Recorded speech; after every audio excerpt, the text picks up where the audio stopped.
This is K. Mujakar, lecturer in commerce. If anybody have not subscribed my channel till yet, subscribe my channel in order to get more videos. Please like, share and comment of any queries in my comment box. I will respond you it in a fraction of minutes. If you, my dear students, if you watch full video only, then you can understand the entire part. Without watching, you can't get, isn't it? So in previous classes we have discussed about the what is meant by international financial management, how the decisions are to be taken, in which situation what the decisions to be taken, and in further previous classes also we have discussed about the significance of international financial management, how we have to take the decisions, how we have to determine the exchange rate, how we have to make the exports imports, and how we have to take the financing decisions to the MNC companies, what are the rules and regulations to be followed, and then we are doing the international business, then what are the type of international accounting standards should be managed, then how we have to pay the taxation we have dealt. But in this video we can discuss about the role of international financial manager. Yeah, it is very important topic. Why? Because ఇక్కడ for example మనము ఇవంతా తీసుకుంటున్నాం, already మనము discuss చేసినాం ఏ విధంగా handle చేయాలి, tax handle చేయాలి. ఇక్కడ ఇంటర్నేషనల్ ఫైనాన్షియల్ మేనేజర్ అనేది ఇంపార్టెంట్ రోల్. ఇక్కడ ఈ మేనేజర్ ఏ విధంగా హ్యాండిల్ చేయాలి డెసిషన్స్ని అంటే, ఫర్ ఎగ్జాంపుల్ ఇక్కడ ఫస్ట్ పాయింట్ ఏముంది, ఇక్కడ మనకి ఏమంటున్నాడు, forecasting the internal external environment అంటున్నాడు. ఓకే, ఏ విధంగా మనం ఫైనాన్షియల్ ఎన్విరాన్మెంట్ హ్యాండిల్ చేసుకుంటాం, మనము బీవీఈపీలో డిస్కస్ చేసినాం, బిజినెస్ ఎన్విరాన్మెంట్ పాలసీస్లో. What are the two types of environment? Internal environment ఒకటి ఉంది, ఎక్స్టర్నల్ ఎన్విరాన్మెంట్ ఉంది. ఓకే, ఇంటర్నల్ ఎన్విరాన్మెంట్లో నార్మల్గా ఇంటర్నల్లో ఉండే ఎంప్లాయీస్ అనేది హ్యాండిల్ చేసుకుంటారు. ఎక్స్టర్నల్ ఎన్విరాన్మెంట్ ఏముంటుంది, మనము పొలిటికల్ సిచ్యువేషన్స్, ఎన్విరాన్మెంటల్ ఎన్విరాన్మెంటు, ఈ విధంగా లీగల్ ఎన్విరాన్మెంటు మనం డిస్కస్ చేసినాం. ఇంటర్నల్ ఎన్విరాన్మెంట్ని కూడా మనం కంట్రోల్ చేయొచ్చు, కానీ ఫైనాన్షియల్ ఎన్విరాన్మెంట్ని మనం కంట్రోల్ చేయగలేము కదా. ఇక్కడ కూడా ఫైనాన్షియల్ ఎన్విరాన్మెంట్ అనేది ఒక టైప్ ఆఫ్ ఎక్స్టర్నల్ ఎన్విరాన్మెంటే. ఎందుకు అంటే, ఇక్కడ ఫర్ ఎగ్జాంపుల్ నేను నార్మల్ ఇండియాలో బిజినెస్ చేయడం లేదు, నా యొక్క బిజినెస్ గ్లోబల్ లెవెల్లో వెళ్తూ ఉంది. నాది విప్రో కంపెనీ, నా యొక్క బిజినెస్ గ్లోబల్ లెవెల్లో వరల్డ్ వైడ్లో నా యొక్క సర్వీసెస్ బాగుంది. ఓవరాల్ 80-90% ఆఫ్ సర్వీసెస్ నాది ఉంది అనుకుందాం. ఓకేనా, నా యొక్క సర్వీసెస్ 80-90% నా యొక్క సర్వీసెస్ ఉంది. ఓకే, వీటిని హ్యాండిల్ చేయాలంటే మనకి ఫైనాన్స్ కావాలి, అవునా కాదా? వీటిని హ్యాండిల్ చేయాలంటే నాకు ఫైనాన్స్ ఉంది. ఇప్పుడు ఫర్ ఎగ్జాంపుల్ ఓకే, ఒక స్మాల్ ఆర్గనైజేషన్ పెట్టుకున్నావు, చిన్న ఒక ఎంటిటీ పెట్టుకున్నావు, చిన్న ఎంటర్ప్రైజెస్ పెట్టుకున్నావు. చిన్న ఎంటర్ప్రైజెస్కి నీకు కొంత ఫండ్స్ ఉంటే చాలు, దాన్ని నువ్వు ఈజీగా హ్యాండిల్ చేయగలవు. ఎంప్లాయీస్కి శాలరీస్ ఇచ్చేయగలవు, అందులో ఏదైనా కొంత మేనేజ్ చేయగలవు. కొంత స్టేట్ లెవెల్ కంపెనీ అయితే కొంత రిస్క్ ఉంటుంది, ఇంకా నేషనల్ లెవెల్ అయితే ఇంకా ఎక్కువగా రిస్క్ ఉంటుంది. అదే ఇంటర్నేషనల్ ఎన్విరాన్మెంట్లో ఫర్ ఎగ్జాంపుల్ నువ్వు ఒక అమౌంట్ అనేది ఫిక్స్ చేసుకుంటావు, ఒకవేళ దానికి బియాండ్ వెళ్తే ఏం చేసుకుంటావు, ఎక్కువ రిస్క్ అయిపోతుంది, అవునా కదా. ఒకవేళ కొన్నిసార్లు ఇన్ఫ్లేషన్ రావడం వలన we can't know what is mean by inflation అంటే కంటిన్యూస్ రేజింగ్ ఆఫ్ ప్రైసెస్ అని చెప్పకుండా మనకు తెలిసిందే. కొన్నిసార్లు production of goods and services యొక్క వాల్యూ ఇంక్రీజ్ అయిపోవడము, కన్స్యూమర్ యొక్క ఇన్కమ్ యొక్క వాల్యూ అనేది డిక్రీజ్ అయిపోవడము మనం చూస్తూనే ఉంటాం. ఇక్కడ కూడా ఒక బిజినెస్లో ఫర్ ఎగ్జాంపుల్ ఒక ప్రాజెక్ట్ స్టార్ట్ చేసుకున్నాం అనుకున్నాం, ఒక ప్రాజెక్ట్ అనేది క్యాపిటల్ బడ్జెటింగ్ యూస్ చేసుకున్నా, ఒక ప్రాజెక్ట్ అనేది సక్సెస్ అయింది. నేను ఆ ప్రాజెక్ట్ ఇంప్లిమెంట్ చేస్తున్నా, కాకపోతే నేను 3 years టైం పెట్టుకున్నాను. 3 years వరకు ఇంత ఫండ్స్ యూస్ అవుతుంది. ఫర్ ఎగ్జాంపుల్ నేను ఒక వాటర్ ప్లాంట్ లేకపోతే ఒక డ్యామ్ కన్స్ట్రక్ట్ అనుకున్నాం.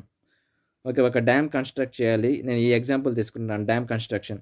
నేను 3 yearsకి కంప్లీట్ అయిపోతుందని ఒక 25 crores పైన సైన్ చేసి ఉన్నాను. నేను అంత కోట్ చేసే గవర్నమెంట్ నాకు ప్రాజెక్ట్ ఇచ్చింది, నేను తక్కువ కోట్ చేసుకున్నానని. ఒకవేళ 3 years నుంచి మించిపోయిందంటే ఏమవుతుందంటే ఇన్ఫ్లేషన్ వచ్చేసి ఫండ్స్ అనేది రైజ్ అయిపోతుంది.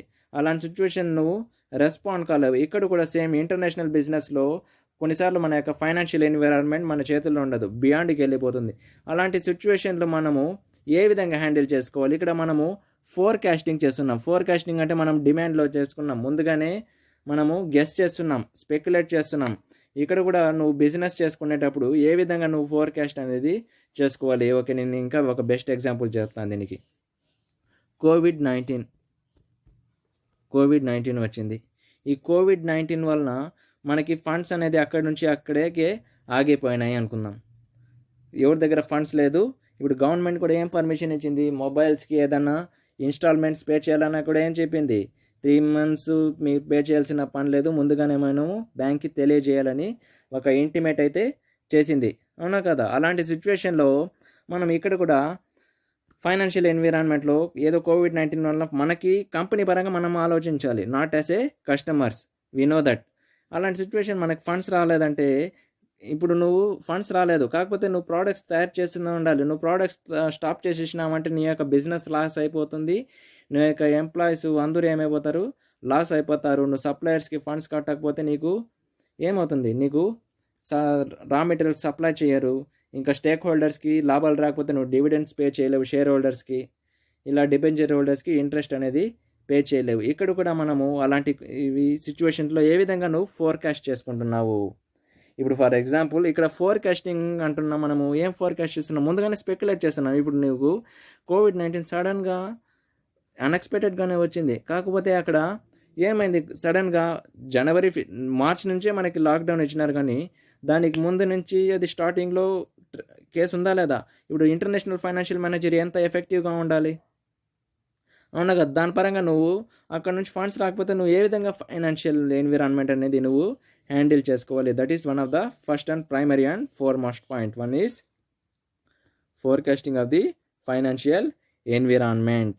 నెక్స్ట్ ఏముంటుందంటే అసెట్స్ని ఏ విధంగా మేనేజ్ చేసుకోవాలి? నువ్వు ఎలాంటి టైప్స్ ఆఫ్ అసెట్స్ మెయింటైన్ చేస్తున్నావు? ఆఫ్ కోర్స్ నువ్వు లాంగ్ టర్మ్ అసెట్సే, క్యాపిటల్ అసెట్సే మెయింటైన్ చేస్తున్నావు. I mean which render it's benefits to long, అవునా కదా? అందులో assets is classified into many types. We know that fixed assets, floating assets, fictitious assets. అంటే floating assets అంటే it may be floating, it may be not in a constant. అంటే fixed assets అంటే ఏమవుతుంది? నువ్వు ఒకసారి మెషినరీ కానీ, land and buildings కానీ, ఇలాంటిదంతా fixed assets అనుకుంటాం. ఇంకా కొన్ని ఏముంటాయి? కొన్ని కరెంట్ అసెట్స్ కూడా ఉంటాయి. ఇప్పుడు మనం నిన్న చెప్పుకున్నాం, డెసిషన్స్ తీసుకుంటే చాలదు, వర్కింగ్ క్యాపిటల్ డెసిషన్స్ అనేది తీసుకోవాలి. ఇప్పుడు నువ్వు గూడ్స్ అక్కడ నుంచి 100 crores ఇచ్చి నువ్వు తీసేసుకున్నావు, నీకు ఫ్రైట్ ఛార్జెస్ అంతా వర్కింగ్ క్యాపిటల్ కదా. ఇక్కడ కూడా నువ్వు ఏ విధంగా అసెట్స్ యూజ్ చేసుకుంటున్నావు, నువ్వు ఏ విధంగా అసెట్స్ అనేది మేనేజ్ చేసుకోవాలి సరైన రీతిలో, అర్థమవుతుందా? ఫర్ ఎగ్జాంపుల్ నువ్వు మొత్తం ఫిక్స్డ్ అసెట్సే మేనేజ్ చేసేసినావు అంటే వర్కింగ్ క్యాపిటల్ ఏమవుతుంది? ఇప్పుడు ఫర్ ఎగ్జాంపుల్ నువ్వు 100 crores నీ యొక్క బిజినెస్, అర్థమైందా? దాంట్లో నువ్వు ఎట్టయినా సరే 20 crores వర్కింగ్ క్యాపిటల్కి పెట్టుకోవాలి. ఎలాంటి సిచ్యువేషన్ వస్తుందో తెలియదు. 80 crores ఫిక్స్డ్ అసెట్స్కి పెట్టుకుంటున్నావు. ఇప్పుడు నువ్వు 80 crores ఇచ్చి ఓవరాల్గా నువ్వు 100 crores నువ్వు మొత్తము బిజినెస్కే పెట్టేసుకున్నావంటే బారోవర్స్ నుంచి కలెక్ట్ చేసుకున్నావు, ఓకే బాగుంది. షేర్ హోల్డర్స్ నుంచి, డిబెంచర్ హోల్డర్స్ నుంచి, బాండ్స్ నుంచి అమౌంట్ కలెక్ట్ చేసుకున్నావు. నీ దగ్గర 100 crores అమౌంట్ ఉంది, మొత్తం నువ్వు ఫిక్స్డ్ అసెట్స్కే పెట్టేసినావంటే నువ్వు వర్కింగ్ క్యాపిటల్ ఫ్రైట్కి అంతా ఏం చేస్తావు? అందుకని ఇక్కడ నువ్వు అసెట్స్ అనేది ఏ విధంగా మేనేజ్ చేసుకోవాలి, బ్యాలెన్స్ చేసుకోవాలి అనేది ఇక్కడ చాలా జాగ్రత్తగా చూసుకోవాలి. Cash in hand, liquid cash ఉంటే చాలదు, క్యాష్ ఎట్ బ్యాంక్ కూడా ఉండాలి. క్యాష్ ఎట్ బ్యాంక్ అంటే మనము డైరెక్ట్గా మనము బ్యాంకింగ్ ట్రాన్సాక్షన్స్ అనేది చేసుకుంటున్నాము. అంతేకాకుండా అసెట్స్ బ్యాలెన్స్ చేస్తే చాలదు, మేనేజ్మెంట్ ఆఫ్ లయబిలిటీస్ కూడా మనము మేనేజ్మెంట్ ఆఫ్ అసెట్స్ ఇంకా మనకి ఎఫెక్టివ్గా మనము రిమైనింగ్ యూనిట్స్లో కూడా వస్తుంది. అక్కడ కూడా ఇంకా డెప్త్గా మనము డీల్ చేస్తున్నాం. ఏది బ్యాలెన్స్డ్గా ఉండాలి, అసలు ఎందుకు, ఎలా అసెట్స్ మేనేజ్ చేసుకోవాలని కూడా మనము డిస్కస్ చేస్తున్నాం. ఇక్కడ నెక్స్ట్ లయబిలిటీస్ ఏ విధంగా హ్యాండిల్ చేయాలి. కొన్నిసార్లు మనకి లయబిలిటీస్ అంటే అప్పు అంటాము, కొన్ని సిచ్యువేషన్స్లో లయబిలిటీస్ అంటే బాధ్యతలు అనుకుంటాం. ఇక్కడ కూడా లయబిలిటీస్ నువ్వు జాగ్రత్తగా హ్యాండిల్ చేయాలి. ఎక్కువ లయబిలిటీ వచ్చేసిందంటే నీ యొక్క బిజినెస్ ఏమైపోతుంది, నష్టాలు వచ్చేస్తాయి. మనం జనరల్గా అకౌంటింగ్స్లో, ఆ ఫైనాన్షియల్ అకౌంటింగ్లో బ్యాలెన్స్ షీట్ అనేది టాలీ చేసేస్తుంటాం. కాకపోతే జనరల్గా ఒక బిజినెస్లో నువ్వు చేసేటప్పుడు నీకు ఎప్పుడు బ్యాలెన్స్ షీట్ అనేది టాలీ కాదు, ఒక్కొక్కసారి బ్యాలెన్స్ కాదు, కొన్నిసార్లు సస్పెన్స్ అకౌంట్ వేసుకొని బ్యాలెన్స్ చేసుకోవాల్సి వస్తుంది. కొన్నిసార్లు అసెట్స్ ఎక్కువ ఉంటాయి, కొన్నిసార్లు లయబిలిటీస్ కూడా ఎక్కువ ఉండిపోవచ్చు. నష్టాలు వస్తూ ఉంటే ఫ్రీక్వెంట్గా ఏమైపోతుంది, నువ్వు ఆ యొక్క ఫండ్స్ని తీసుకొని ఇన్వెస్ట్ చేస్తూ ఉంటావు, నీకు యొక్క రిజర్వ్ ఫండ్స్ కూడా అయిపోయింది, నీ యొక్క బిజినెస్ నష్టాల్లో నడుస్తూ ఉంటే నువ్వు ఏం చేస్తావు, వేరే వాళ్ళని కూడా నువ్వు రప్పించుకుంటావు. దాని ద్వారా నీ యొక్క లయబిలిటీస్ ఇంక్రీజ్ అయిపోతుంది. ఎక్కువ లయబిలిటీస్ తీసేసుకున్నావు, నువ్వు ఈక్విటీ షేర్ హోల్డర్స్ తక్కువ తీసుకున్నావు, ఓకే, డిబెంచర్స్ ఎక్కువ తీసుకున్నావు అంటే ఏమవుతుంది, ఎక్కువ ఇంట్రెస్ట్ పే చేయాలి, ఎందుకు ఫిక్స్డ్ ఇంట్రెస్ట్ పే చేయాలి. అలాంటి సిచ్యువేషన్స్లో నీ యొక్క లయబిలిటీస్ ఇంక్రీజ్ అయిపోతుంది. అలాంటప్పుడు నువ్వు ఏ విధంగా చేయాలంటే, ఇది రెండు అనేది చూడండి, మేనేజ్మెంట్ ఆఫ్ అసెట్స్ నేను ఒక ఫ్లవర్ బ్రాకెట్ అనేది దానికి పెడుతున్నా, ఓకేనా. ఇక్కడ నువ్వు అసెట్స్ అండ్ లయబిలిటీస్ ఎప్పుడు మ్యాచింగ్లో ఉండాలి, ఈక్వల్స్ టూలో ఉండాలి. 50% ఈక్వల్స్ టు 50%. దాని పరంగా ఉంటేనే నువ్వు మేనేజ్ చేసుకునేకి, బ్యాలెన్స్గా ఉంటేనే నువ్వు హ్యాండిల్ చేయగలవు. Next exchange risk management. నువ్వు యొక్క బిజినెస్ని ఏ విధంగా రిస్క్ తీసుకుంటున్నావు, ఏ విధంగా ఎక్స్చేంజ్ చేసుకుంటున్నావు, కరెన్సీ ఎక్స్చేంజ్ కావచ్చు, అది గూడ్స్ అండ్ సర్వీసెస్ ఎక్స్చేంజ్ కావచ్చు, ఏదైనా సరే నువ్వు ఏ విధంగా దాని యొక్క రిస్క్ని నువ్వు మేనేజ్ చేసుకుంటున్నావు. కేవలము goods and exchange, imports, exports ఉంటేనే సరిపోతుందా, ఇంకేమైనా మనము ఎక్స్చేంజ్ రిస్క్ మేనేజ్మెంట్ చేయాలా? అఫ్కోర్స్ చాలా ఉంది మేనేజ్మెంట్ చేయడానికి. ఒక రిస్క్ అనేది మనము ఎలాంటి సిచ్యువేషన్స్లో అది కావచ్చు, దాన్ని మనము ఏ విధంగా ఉంటుందని మేనేజ్ చేసుకోవాలి ఆ యొక్క రిస్క్ని. నెక్స్ట్ నీ యొక్క పర్ఫార్మెన్స్ని నువ్వు ఎవాల్యుయేట్ చేసుకుంటూ ఉండాలి అప్పుడప్పుడు. Anybody is not a king, yes or no, నేను బాగా బిజినెస్ రన్ అవుతా ఉంటుంది, నేను ఎవాల్యుయేట్ చేసుకోవాల్సిన పని లేదు, నేను సక్సెస్లోనే ఉండాలంటే కష్టం. Not only to that persons, ఒక ఇండివిజువల్స్ కూడా, ఒక మనిషి అనుకుంటున్నాడు వాడు ఎప్పుడు నేను సక్సెస్లోనే ఉంటాను, నన్ను మించిన వాడు లేదు, నేనే లీడర్ ఇక్కడ, ఫర్ ఎగ్జాంపుల్ నేను అందరూ నా మాటే వినాలి అనుకుంటే అది చాలా తప్పు. ఇక్కడ అప్పుడప్పుడు వాడి గురించి వాడు ఆలోచించుకుంటూ ఉండాలి. ఇక్కడ కూడా ఒక బిజినెస్ వచ్చేసరికి పర్ఫార్మెన్స్ యొక్క బిజినెస్ యొక్క ఇదిని నువ్వు ఎవాల్యుయేట్ చేసుకోవాలి. అసలు ఇంటర్నేషనల్ ఫైనాన్షియల్ మేనేజర్గా అప్పుడప్పుడు కంపెనీ యొక్క పర్ఫార్మెన్స్ని ఎవాల్యుయేట్ చేసుకోవాలి. పోయిన సంవత్సరము 2019లో బిజినెస్ ఇంత ర్యాంకింగ్స్లో ఉంచట్టు, 2020లో కంపేర్ చేయాలి, ఎక్కువైందా డిక్రీజ్ అయిందా. ఒకవేళ డిక్రీజ్ అయితే దాని పరంగా మనము కంట్రోల్ చేసుకోవాలి. నువ్వు ఆ యొక్క రిస్క్ని కంట్రోల్ చేసుకోకపోతే ఎంటర్గా లాస్ అయిపోతుంది. హ్యూమన్ బీయింగ్స్ కూడా అంతే, నువ్వు అప్పటికప్పుడు నువ్వు ఎవాల్యుయేషన్ చేసుకోలేకపోతే నష్టాల్లోకి వచ్చేస్తావు. అర్థమవుతుందా? ఇక్కడ కూడా సేమ్, నువ్వు మార్క్స్ రాసుకుంటున్నావు, ఫస్ట్ సెమిస్టర్లో ఎక్కువ వచ్చినాయి, సెకండ్ సెమిస్టర్లో తక్కువ వచ్చిందంటే నువ్వేం చేయాలి, ఎవాల్యుయేషన్ చేసుకోవాలి. ఇక్కడ కూడా same, that is the role of international financial management. ముందుగానే మనం స్పెక్యులేట్ చేసుకోవాలి, అసెట్స్ని లయబిలిటీస్ని ఈక్వలైజ్ బ్యాలెన్స్గా ఉండాలి. నెక్స్ట్ నీ యొక్క రిస్క్ని మేనేజ్ చేసుకోవాలి, దాని పరంగా నువ్వు పర్ఫార్మెన్స్ని ఎవాల్యుయేట్ చేసుకోవాలి. Thank you for watching. If you have any doubts, you can comment me in my comment box. Okay.